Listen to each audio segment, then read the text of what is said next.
we will be looking at every single team in the auction, plus the retention, and looking at every single player and giving a conclusion on their team at the end of the videos. We have 5 rankings: steal, good, average, bad, and trash, and one final ranking, which is no clue, which means I have no clue about this player, or there's very little information that I can go off of.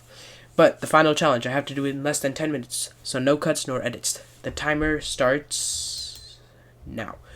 RCB, anyway, Virat Kohli, 21 crores is obviously a pretty good thing for Virat Kohli, but too expensive for his current form. Putty Dirt is a pretty good pick as well. I mean, my dude's in the form of his life after the Mushtaq Ali Trophy, and he's probably going to be one of the highest run scorers in 2024. Yash Dayal is an average pick. I think he had a good season last year, but he needs to work on his economy and wicket-taking skills, but he has a pretty killer slower ball, and I don't know if RCB is capable of providing what he needs. Nonetheless, it would have been pretty weird for RCB to release him considering how much talent he has. RCB had some solid buys, though. Let's get the bad ones out of the ways. Tim David and Romario Shepherd, trash, and especially trash for a team like RCB, because RCB has a really good batting order. They don't need another finisher or 2 finishers who will not be consistent. Tim David, yeah, like I said, never win a match consistently, will lose a winning match, would win a losing match. Why would you do that? Why would you want that? Romario Shepherd, also pretty trash. Come on, name 3 performances from him that were actually memorable. Yeah, nothing. I can hear you. Nothing from either of them. So, one of them might have to be in the 11, obviously. So, my pick is Tim David over anyone else. Jitesh Sharma was a little too expensive for my taste, but I think that he's a good player. He could save RCB from a collapse or play a quick 24 off of 12, and a middle-order wicket-keeping brute is pretty rare. Dhoni is the only one that comes to mind for me right now. RCB bought Josh Hazelwood, who is a pretty good pick, but Hazelwood is extremely injury-prone. They might have to rest him before or during big games, which could cost them the entire match. But still a great bowler either way, seen by his stats right here. Phil Salt is one of those wicket-keeping brutes I'm talking about. Salt's in terrific form right now, so this is a great pick done by RCB. They even have a place for him in the 12 directly. While I don't like English cricketers very much, Jacob Bethel for just 2.6 crores. That's an absolute steal. He's not played very much, but he's been doing solid in the English domestic circuit and amazing in international since his debut around 3 months ago. He can also bowl a little, and not a frontliner, but he's a pretty good 6th option. I might get a lot of hate for this, but I think Bhuvaneshwar Kumar is an average or a bad pick. I love Bhuvi more than the next guy does, but he's kind of done right now. But there is a comeback on the cards after that Syed Mushtaq Ali Trophy season. He took 16 wickets? No, I don't know how much he took. Editor, put it up. But he took a pretty good amount of wickets there.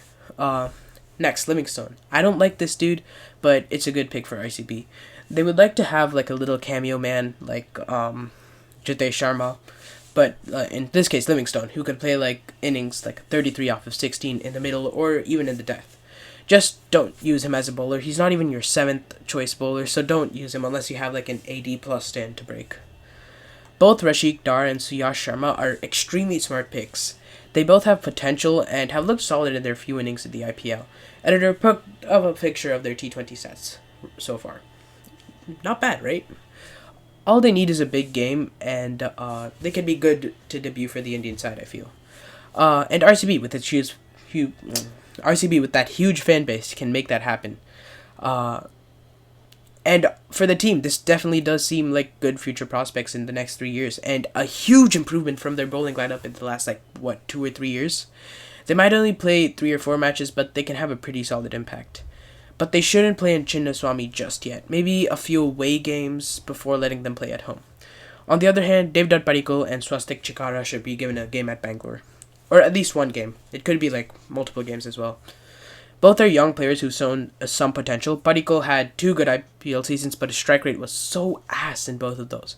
No matter how many RCB fans criticize Ruturaj Gaikwad for his strike rate in any T20 game, it cannot go lower than Padikkal's in any season.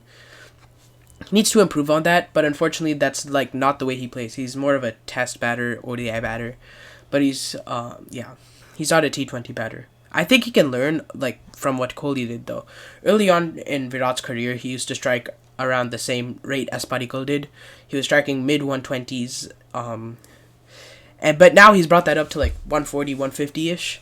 Padikkal can do the same, especially like on the flat Chinnaswamy tracks. Swastik Chikara, on the other hand, can absolutely destroy pace and spin, and on flat pitches, he's probably going to do extremely well against both of those. And with Kohli or Padikkal or Patidar or someone else on the other end, it's going to be absolutely crazy. But the only thing that was holding Swastik down, in my opinion, was that his performance was in the UPT20 league, and he didn't do well in the Syed Mushtaq Ali Trophy. So I don't know if that UPT20 success transfers directly to IPL. But I don't know. Might give him like a few good games, few good chances, just to try him out. Manoj Badage did pretty well in the Maharaj T20, but he didn't do extremely well, which is why it's an average pick in my opinion.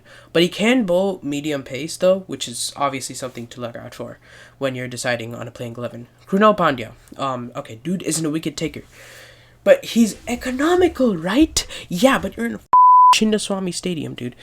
The best you're getting with economical is below 9, which sure might be good if you're bowling first, but it sure as hell isn't if you're bowling second, where the opponents will try to strike harder, especially during the middle overs, and the opponents will know what's going on with the pitch. But he can bat, you say, but no, he can't. I'm sorry, I'm swearing, but I don't like it. But why on earth would you buy Krunal Pandya? This dude is just on the team because they need a finger spinner who's not old. He probably might do well, and he's better than Tim David. But I'm not very confident in him, but you could probably use him. Swapnil Singh, I'm pretty sure he's only here because he was RCB's lucky charm last year, and I think he could bowl well in the middle with Siyash and Krunal, keeping it quiet below 9, 10 RPO. Below 8 maybe, I don't know if you're lucky. In Chinnaswamy, you need wickets, and the only one in the spin lineup who can provide that is Siyash, in my opinion. Swapnil can provide a few spin wickets, but obviously look at his stats. He's not exactly a wicket taker. Anyway, Nuwan Tushara. Absolute steal, dude. Baby Malinga version 2 is here, and his stats are amazing. 149 wickets in 107 innings, 18.7 average. This is sensational. Spectacular pick, and not many teams went for him. I don't know why. Lucky Diggity is a very good pick. This pace attack is just stellar, okay? Dude, I cannot get over how good this pace attack is. He could take wickets pretty easily, 177 wickets in 131 innings, and he only bowls around 3 overs per innings.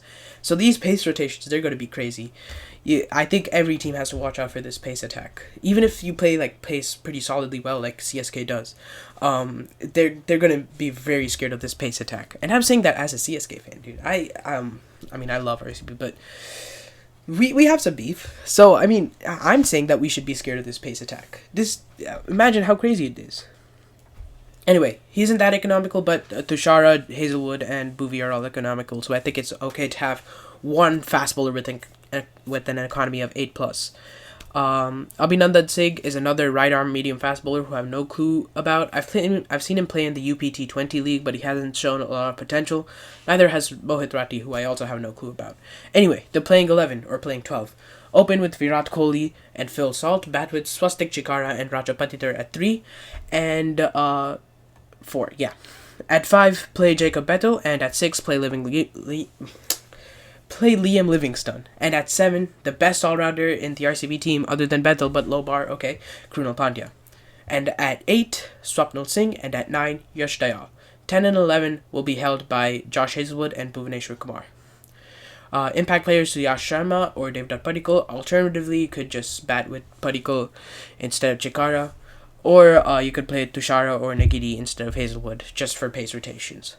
And Rashik Dar instead of Bhuvi Kumar, just another pace rotation for RCB. Jitesh Sharma could also play at 6 instead of Livingston. And you can make Tushara their impact player if Livingston stops playing. I think this team does very well on any pace track, and I think on their flat pitches, the batting lineup is just way too good. And the bowling lineup is solid enough to not leak, like, too many runs, and if they take like quick wickets early on, it's an easy win for them. But the key is they have to take those quick wickets, which Bhuvi does, Hazelwood does. That's the key that they have to do. They also have to set their field well for that. So just remember that, RCB, set your field well. Don't do what Punjab did last year. Okay, anyway, that's it for today. Tune in next week for the Chennai Super Kings, who will be my favorite team, and that episode will probably be along with DC. I'm not sure. I'm giving too much information. 24 seconds left. Bye.